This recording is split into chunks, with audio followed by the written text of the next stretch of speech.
My stepmom forced my dad to make me break up with my girlfriend for my brother. I moved out. Years later, he blamed me for ruining his life. I, 32 male, have had no contact with my father's family in the past 12 years, and it all starts from his remarriage. My parents divorced when I was about 10 years old because they were no longer in love. At the age of 32, I understand what that means, but as a child, I was astonished and devastated. As a result, I frequently lashed out at my parents, and we attended family counseling together. However, it just felt like my mother was trying to comprehend my point of view, whereas my father had a strong attitude of simply accepting life as it comes to you.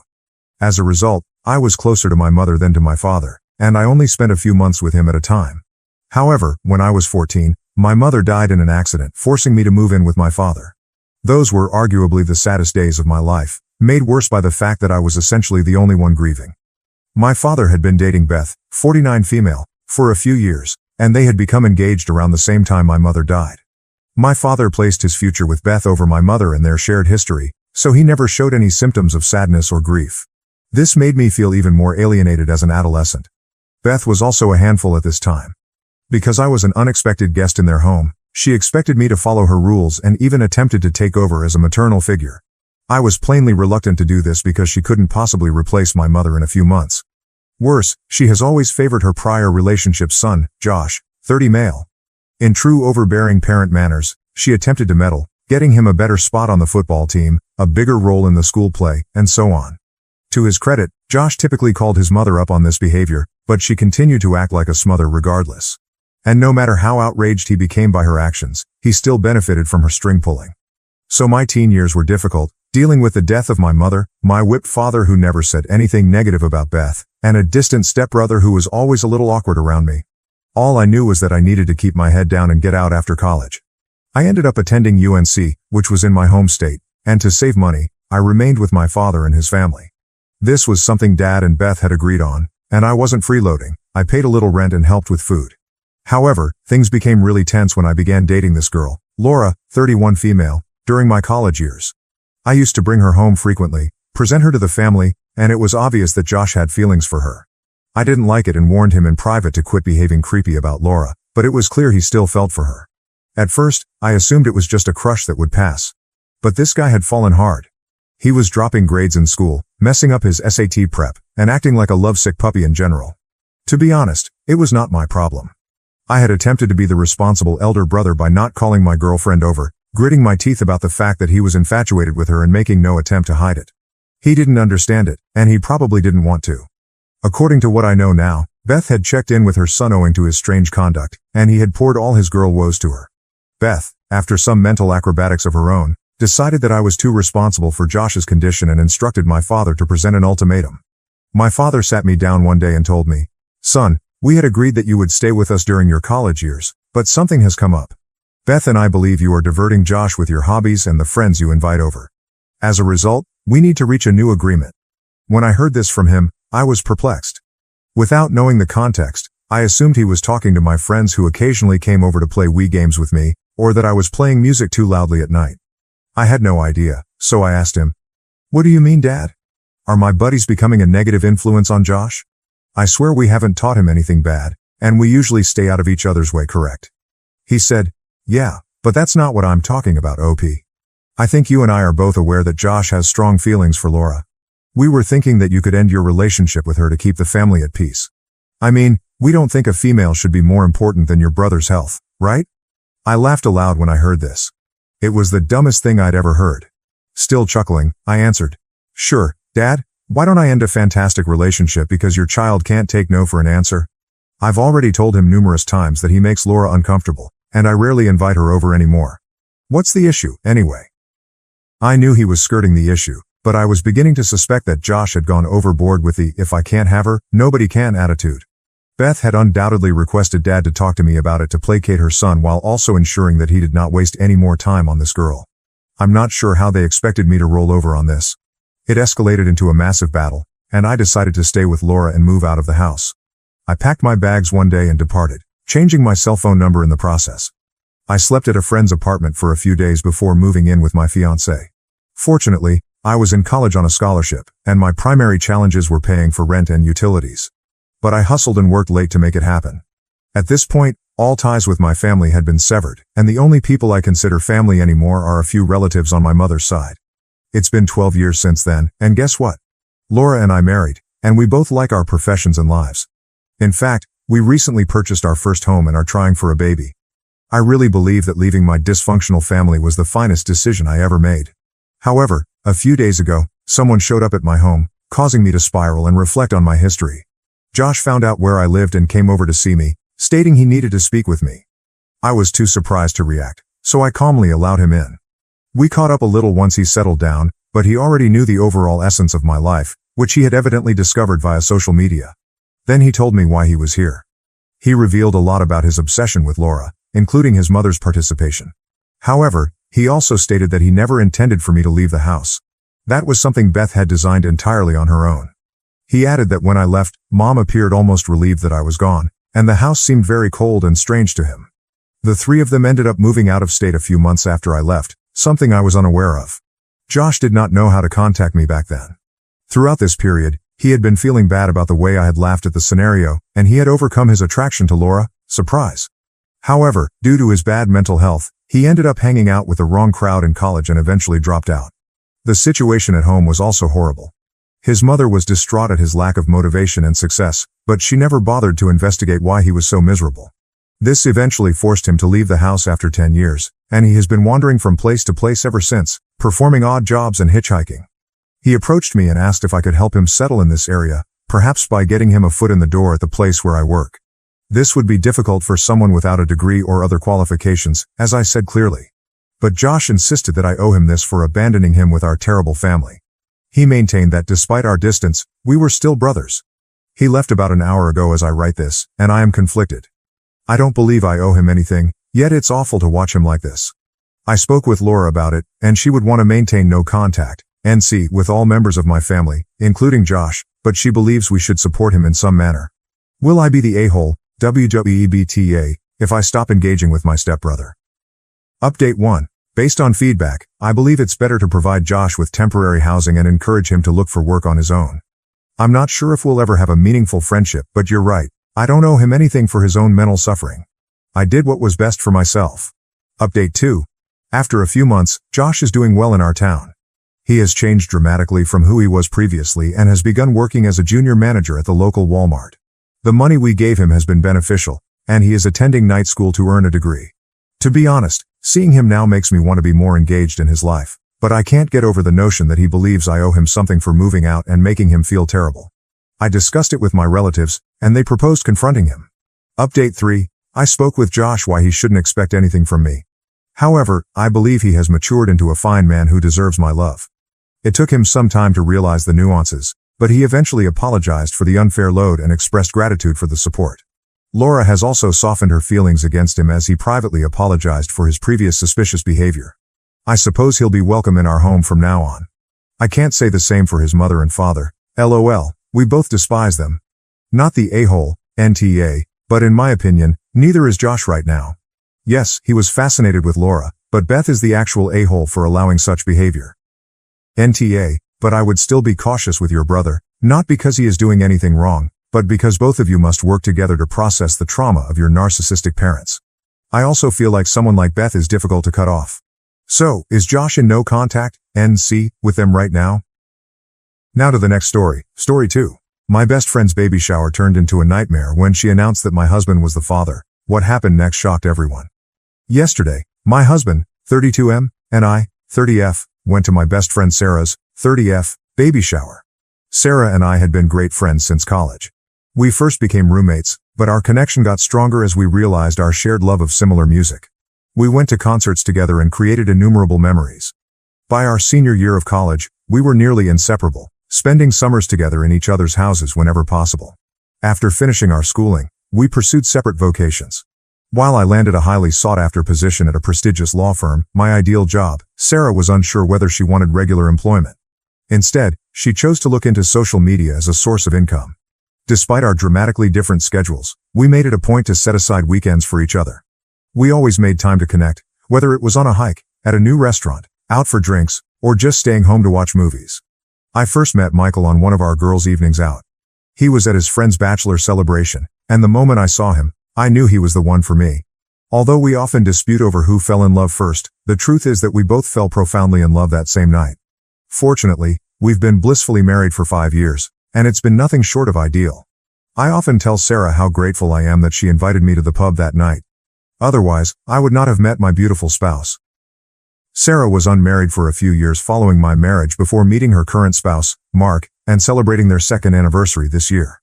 3 months ago, Sarah announced that she was pregnant, and I was overjoyed. I couldn't wait to watch my closest friend begin this new chapter in her life and hold her baby shortly. I was honored when Sarah entrusted me with organizing her baby shower because I would be the baby's godmother. After exploring numerous themes, we settled on yellow, Sarah's favorite hue. Throughout the planning process, I maintained regular contact with the caterer to ensure that everything was in order and that the cake arrived on schedule. As fate would have it, I had previously worked with the caterer for my brother's wedding, so it was easy to work with her again. On the day of the shower, we arrived early to ensure that everything was great. Mark met us at the door and informed us that Sarah was still getting ready. While setting up, I discovered that the cake was not centered on the table as Sarah requested, so I corrected it. Soon after, the visitors began to arrive, and I was delighted to see several of our old college pals. We hadn't seen one another in years, so we used the chance to catch up and discuss critical life updates.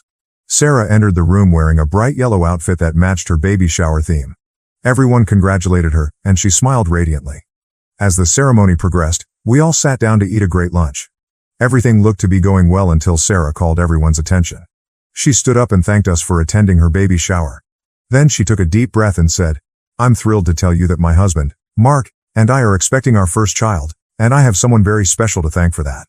Mark looked at Sarah with a bewildered expression, trying to figure out what was going on.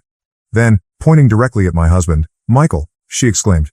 "Everyone, I'd like to introduce the father of our baby." I nearly choked on my dinner. The room was silent, and I could see everyone was surprised and unsure how to respond. My mind raced to make sense of what was going on. My husband, who dislikes attention and prefers to keep to himself, grabbed my hand hard under the table. I turned to look at him, and he seemed as perplexed as I was. All eyes were on us in an uncomfortable and awkward quiet. I looked to Sarah, looking for an answer. Just to give you some context, my husband and I have been trying to conceive for years with no success. Despite several testing, we have been unable to become pregnant owing to personal medical difficulties. I've only told a few family members and close friends about my difficulties, including Sarah. My husband and I eventually accepted that we might not be able to get pregnant. Rather than dwell on it, we decided to concentrate on our lives as a couple. Sarah openly referring to my husband as the father of her baby was a lie, but I couldn't help but be affected by her statements. My eyes welled up with tears, and I tried not to cry in front of everyone. Sarah jumped up laughing and playfully shoved her husband Mark, shouting, "I was just kidding, guys. This is all just a prank for my Instagram. I've put up cameras everywhere to capture all of your reactions." As everyone glanced around, puzzled, I couldn't help but be annoyed at Sarah for putting us on such an emotional roller coaster. I couldn't believe my best friend felt pointing out my spouse as the father of her child was humorous, especially given our past issues. I turned to look at my spouse and noticed that his face was flushed. He was still holding my hands, and I could sense he was ashamed at the time. Although a few visitors laughed nervously, the room was generally uncomfortable. I noted that Sarah's husband, Mark, did not join in the laughs. He appeared upset rather than amused, and even apologized to my husband. Mark and my husband had grown to be close friends over the years, and I believe he felt sorry for us at the time. I did not want to face Sarah right away and ruin her baby shower. As she continued with the festivities, I attempted to shake the dread that had crept in, but it persisted. After lunch, we played a few games before opening all the gifts. Sarah was the only one who appeared to be having fun, conversing with people and shooting images for social media. My husband had previously informed me privately that he intended to leave after the awful meal, but I urged him to stay. I didn't want the visitors to notice us leaving unexpectedly, so I told him I'd talk to Sarah about it later. I guess Mark, too, was uncomfortable continuing with the celebration since he immediately stood up with an angry expression. He asked Sarah if they could go outside for a bit, and I knew something was about to happen. We could all see and hear them plainly as they spoke, and it was clear that Sarah's joke had made the atmosphere in the room uncomfortable. I observed as their talk heated up, and Mark's motions became increasingly impassioned by the minute. Mark's voice increased, and his comments echoed across the room. "I can't believe you would do something like this. They are our closest friends, and this is not just a harmless prank. You made a mockery of our baby shower and humiliated me in front of everyone." Sarah kept saying she thought it was a harmless prank, but Mark was having none of it. He sternly advised her to grow up and stop making insensitive comments, especially since they were celebrating the birth of their child. The room had become uncomfortably silent. We could all hear their words plainly. My husband couldn't stand it any longer, so he got up and went, saying he'd wait for me in the car.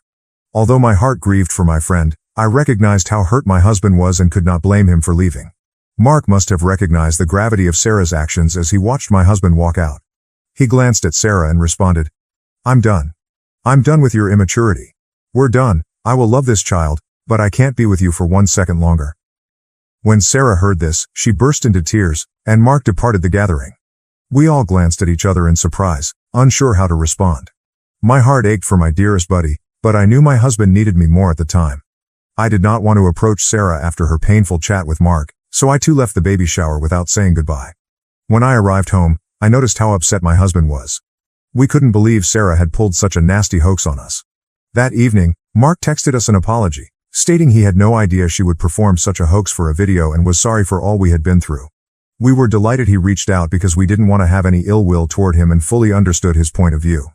Unfortunately, I awoke today to multiple messages from Sarah. She said that she pulled the prank out of stress from her pregnancy and simply wanted to make a viral video for her Instagram. She stated she didn't understand why we were unhappy and wondered why I left without saying goodbye. Then she requested me to meet her today so that I could take her to her gynecologist visit. Starting to get upset again, I told her that I didn't find her joke amusing at all. I told her that what she did was rude and had made both my husband and me very uncomfortable. I also informed her that I needed some time away from her and would be unable to accompany her to her appointment that day. Sarah retaliated by labeling me a shitty friend for abandoning her at such a vulnerable moment. This message truly bothered me. I couldn't believe she'd say something like that just because I needed space. When I told my husband about Sarah's message, he was just as outraged as I was. He urged that we avoid interacting with her until she comprehended the gravity of her conduct. I decided to send Sarah one final message, informing her that I would not be speaking with her until she apologized to both me and my husband for what she had done. I also made it plain that if she attempted to upload the prank film, I would take legal action against her. Rather than apologize, Sarah stated that she did not believe she had done anything wrong. She even suggested that I was jealous of her due to her pregnancy. When I read her response, I couldn't believe my eyes. This woman, who had been my best friend for over a decade, assumed I was jealous of her, despite the fact that I had gone above and beyond to provide her with the ultimate baby shower. Sarah assured me she would not be uploading the film, but she insisted that I put my sentiments aside and assist her at this difficult time. She stated that her husband hadn't returned home the night before and that she needed me more than before. As a non-confrontational person, I found myself in tears after reading her callous messages. Recognizing that I couldn't continue this conversation, I made the difficult decision to block her without further answer. Now I'm conflicted. Part of me regrets not being there for my pregnant best friend, but another part of me is relieved and even grateful that her husband dumped her after the trick she pulled on us. Update 1. It's been a week since my last update, and a lot has happened. First and foremost, I want to highlight that Sarah is not the type of person who likes to joke around. It took me completely by surprise when she pulled off this joke. I've known her for years, and she's never been the sort to perpetrate pranks on others. Anyway, Mark was serious about leaving Sarah. My spouse chatted with Mark over the weekend and discovered that he is actively looking for a divorce lawyer. Since that day, Sarah has been persistently phoning and texting Mark, insisting that he return to her and get over his feelings. However, Mark has entirely ignored her attempts to contact him. She even went so far as to accuse him of sleeping with me, which was absolutely unexpected. The truth is that Mark is simply sorry that his marriage is coming to an end because Sarah is gradually becoming someone he no longer recognizes. Sarah has been unable to reach me directly after I blocked her. Instead, she left a lengthy note for my husband. She accused him of attempting to destroy our friendship, even claiming that he isn't much of a man, because he can't get me pregnant. I was upset when my husband showed me the note when he returned from work yesterday. Until now, I had tried to ignore her unexpected change in behavior, figuring that it was caused by pregnant hormones. But her derogatory remarks to my spouse were utterly wrong. That was when I decided to teach her a lesson. I was in charge of both the baby shower and the baby registry. I had spent numerous hours with Sarah discussing her needs and compiling a list of important goods for the baby. However, Sarah insisted that we include ridiculously costly items on the list, things that not all attendees could buy.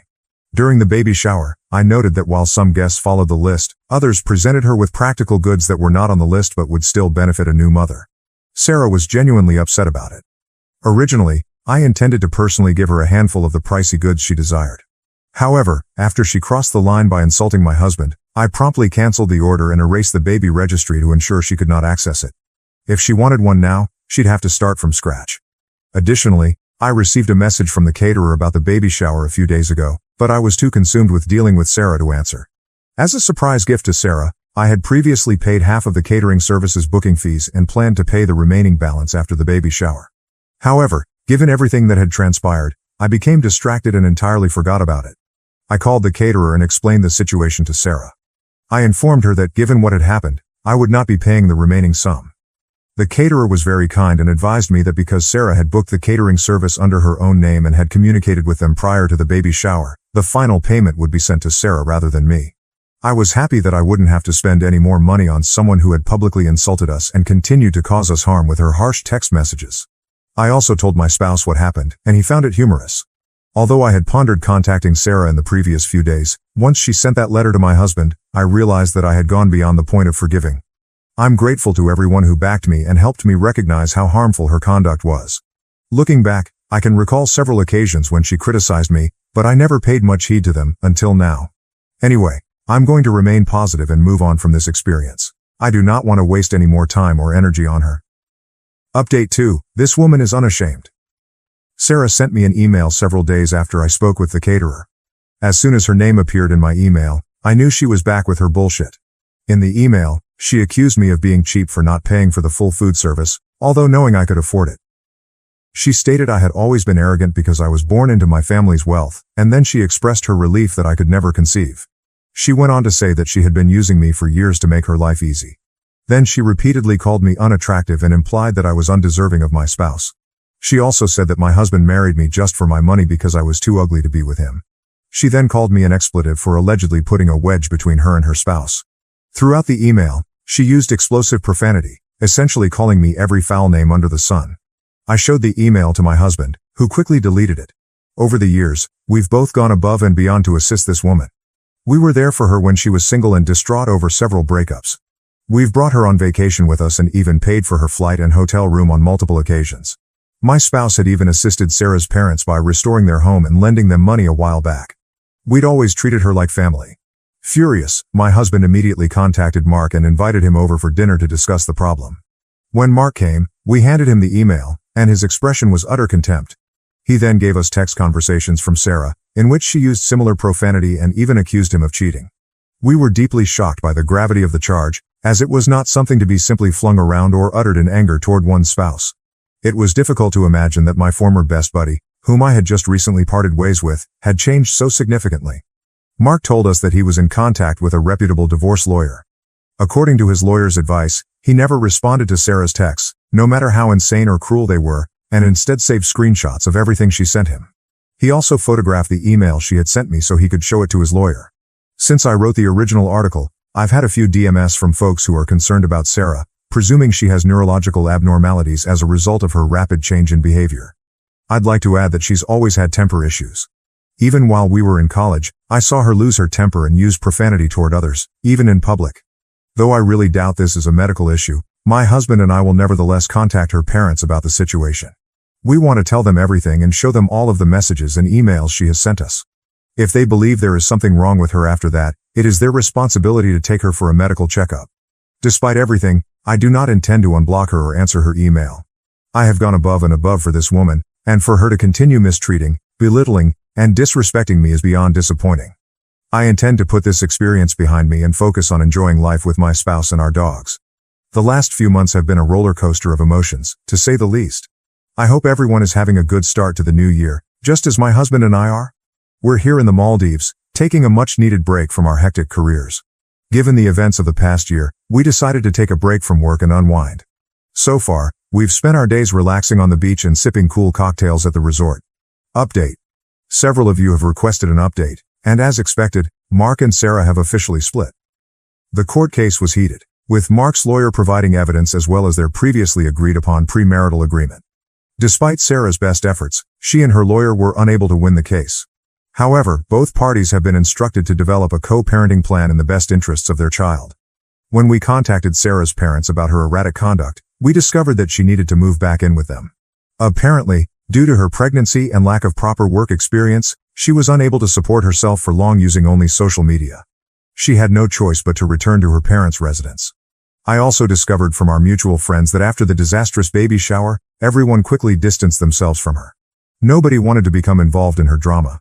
Mark did not visit Sarah after filing for divorce until she went into labor. He stayed in the delivery room all night to witness the birth of their daughter. He has since devoted himself to caring for the baby, spending as much time with her as possible, and providing financial support as agreed upon. He still meets up with my husband on weekends, whether to play golf or have drinks in the evening. Sarah was forced to pay the remaining bill for the baby shower caterer after he threatened legal action. Sarah has sent me several emails in which she blames me for her life's circumstances. Despite her parents subjecting her to numerous medical tests, she is completely healthy.